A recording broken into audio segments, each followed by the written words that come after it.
Ayan.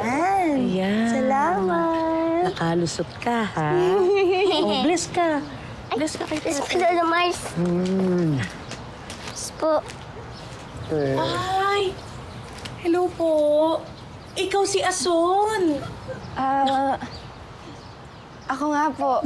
Nakwenta ka sa akin ni Hershey. Ako si Kisses, yung kapatid niya. Mga anak ni Tay Mars. Okay. Bakit ka nagtatakip na muka? Po. Nahihiya po kasi ako sa mukha ko eh. Nahihiya?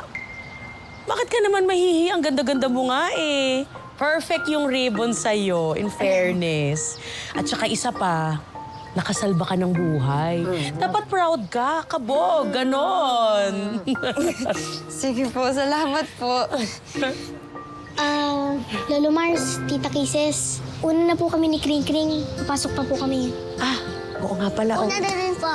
Bebe, Sige. Ako rin po, mauuna na rin po ako. Okay. Ason, salamat. Nakilala kita, ha? Ay, salamat po. Pwedeng ipagdasal kita? Sige po.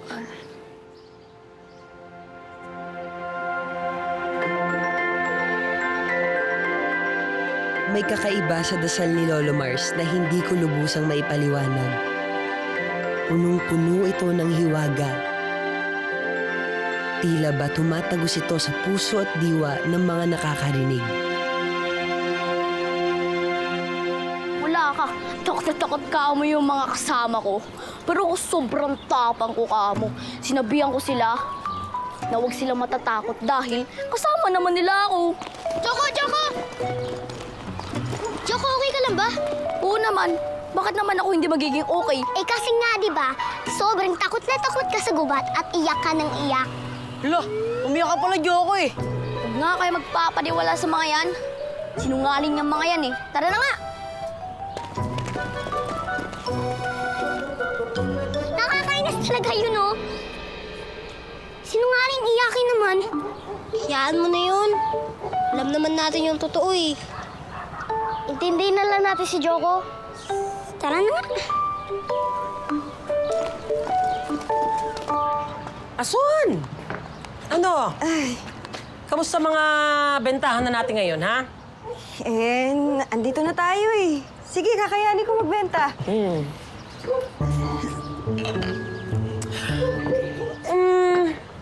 Teka lang.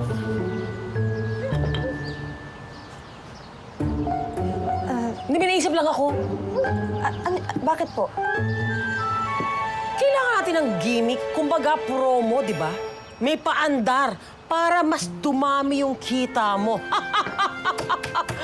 Gimmick ang kailangan natin. Pasabog, ganon. Iba talaga makulay ang outfit. Okay, eto na. Please take a seat, okay?